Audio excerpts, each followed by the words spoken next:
Hello అండి, నమస్తే. Welcome to our channel. నేను మీ ఝాన్సీని. ఈరోజు మనం ప్రతి ఇల్లాలకి ఉపయోగపడే టిప్స్తో మీ ముందుకు వచ్చేసానండి. ఇంకెందుకు లేటు, మీరు వీడియోకి వెళ్ళిపోదాం. వీడియోకి వెళ్ళే ముందు ఒక చిన్న రిక్వెస్ట్, కానీ మీ కానీ నా ఛానల్ ఫస్ట్ టైం చూస్తుంటే ప్లీజ్ సబ్స్క్రైబ్ చేసుకోండి. ఫస్ట్ టిప్ అండి, ఈ స్విచ్ బోర్డ్ మీద మరకలు ఉంటూనే ఉంటాయి కదండి. ఈ మరకలు ఈజీగా పోవడానికి ఒక చిన్న టిప్ అండి.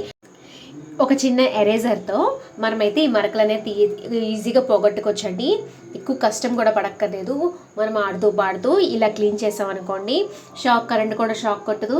మనకి జనరల్గా మరకలు ఉన్నాయని గబుక్మని తడిగుడ్డ అనేది పెడతాం కదా, ఇలా తడి క్లాత్ కానీ పెట్టకుండా అయితే ఇలా ఎరేజర్తో అయితే మరకలు ఈజీగా పోగొట్టుకోవచ్చు.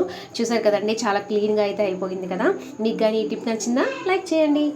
వాష్ చేసుకుంటాము. వాష్ చేసిన తర్వాత ఒక్కొక్కసారి స్మెల్ అనేది పోదు. సో ఎటువంటి వాష్ చేయకుండానే స్మెల్ అనేది ఈజీగా పోతుందండి. చాలా ఎక్కువ రోజులు వాడేస్తుంటే ఒక రకమైన స్మెల్ వస్తుంది కదా, ఎలాంటి స్మెల్ అయితే రాకుండా ఉండడానికి ఈ చిన్న టిప్ అయితే షేర్ చేస్తున్నాను. అందరింట్లో యాలకులు అనేవి ఉంటాయి కదండి. సో ఈ ఇలాచీ ఉంటుంది కదా, ఈ ఇలాచీ మనం వాటర్ బాటిల్లో వేసుకున్నామంటే బ్యాడ్ స్మెల్ అనేది రాకుండా ఉంటుందండి.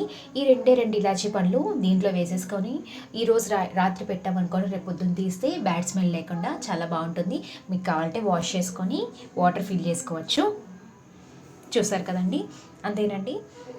మీకు ఈ టిప్ నచ్చిందా? అయితే లైక్ చేసేసేయండి. బ్యాంగిల్స్ తెచ్చుకున్నప్పుడు ఇరిగిపోవచ్చు, లేదంటే అప్పుడప్పుడు ఒక ట్రావెల్కి వెళ్ళినప్పుడు ఇరిగిపోతాయి కదండి. ఈజీగా ఈ గాజులు వేసుకున్నప్పుడు కూడా విరిగిపోతూ ఉంటాయి. విరిగిపోకుండా మనకి గట్టిగా ఉండాలి అంటే ఈ టిప్ అయితే యూస్ చెప్తున్నానండి. మనకి చపాతీ కర్ర కానీ లేదంటే కవ్వం కానీ ఉంటుంది కదండి, మజ్జిగ చిలుక్కునే కవ్వము.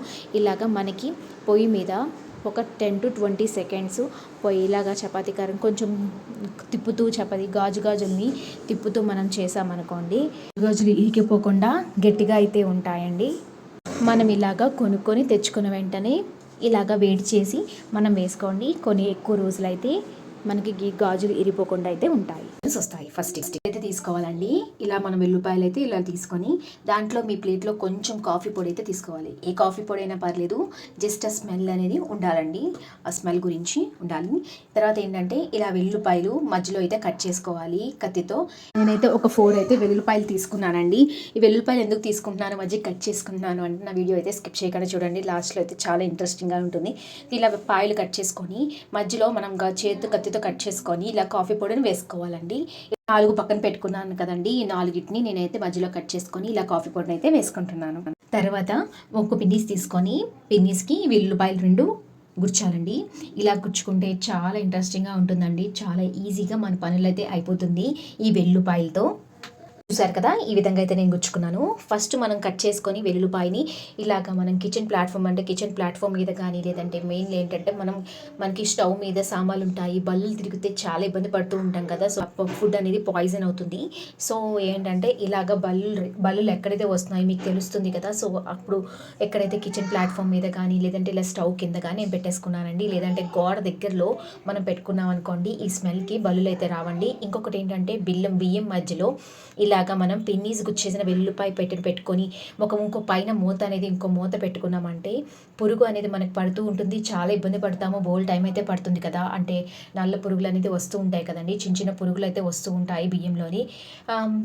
ఏరడం చాలా కష్టంగా ఉంటుంది. సో తొందరగా వచ్చేయాలంటే ఇలా పెట్టేసి ఒక 2 నిమిషాలు పెట్టామనుకోండి, ఇలాగా పురుగులు ఈ కన్నాల నుంచి బయటకు వచ్చేస్తాయి. ఈ టిప్ నచ్చితే లైక్ చేయండి.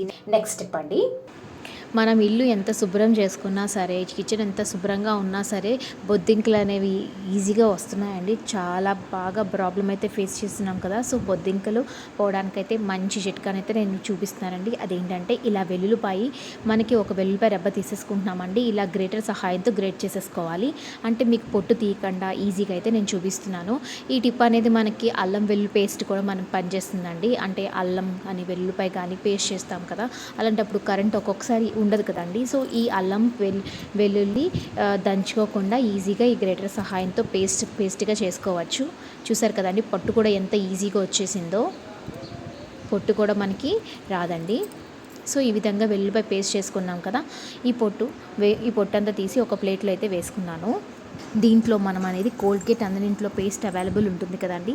ఈ పేస్ట్ అంటే కోల్గేట్ పేస్ట్ అయినా పర్లేదు, పెప్సోడెంట్ అయినా పర్లేదు. నేనైతే పెప్సోడెంట్ మేము వాడుతూ ఉంటాం కాబట్టి పెప్సోడెంట్ అయితే నేను యూజ్ చేస్తున్నానండి. సో పెప్సోడెంట్ పేస్ట్ని కొంచెం మనం తీసుకోవాలి. ఎక్కువ కూడా మనం యాడ్ చేయక్కర్లేదండి, కొంచెం యాడ్ చేస్తే సరిపోతుంది. వెల్లుల్లి పేస్ట్లో ఈ టూత్ పేస్ట్ అనేది యాడ్ చేయాలి. యాడ్ చేసి ఒక చిన్న చిన్న బాల్స్లా మనం చేసుకోవాలండి. ఇలా బాగా కలిపేసుకోవాలి. ఇలా బాగా కలుపుకొని పేస్ట్ చేయడం వల్ల ఏంటంటే మంచిగా ఒక బాల్ కింద, చిన్న బాల్ కింద ఫామ్ అవుతుంది. సో ఇలా బాల్ కింద చేసుకొని మనం ఎక్కడైతే మనం కిచెన్ ప్లాట్ఫామ్ కానీ ఎక్కడైనా బొద్దింకలు వచ్చాయనుకోండి, బొద్దింకలు మనమైతే ఈజీగా ఈ బొద్దింకలు అయితే రాకుండా ఉంటాయండి. ఆ కిచెన్ ప్లాట్ఫామ్ మీద కానీ లేదంటే షింక్ కిందన ఏరియా ఉంటుంది కదండి, షింక్ కింద ఏరియా కూడా బాగా బొద్దింకలు కానీ పురుగులు కానీ రావచ్చు కదా. ఒక్కొక్కసారి బల్లులు కూడా మనం చాలా ఇబ్బంది పడుతూ ఉంటాము. బల్లులు ఎక్కడున్నాయో ఎక్కడైతే వస్తాయో అక్కడైతే ఈ పేస్ట్ పెట్టచ్చు. కానీ బల్లులు కన్నా ఇలా బొద్దింకలకి అయితే బాగా యూజ్ అవుతుందండి. తప్పకుండా ట్రై చేసి మీకు ఎలా వచ్చిందో కామెంట్ సెక్షన్లో కామెంట్ చేయండి. అంతేకాకుండా మీరు కానీ నా ఛానల్ని ఫస్ట్ టైం చూస్తుంటే ప్లీజ్ సబ్స్క్రైబ్ చేసుకోండి. నచ్చితే లైక్ చేయండి.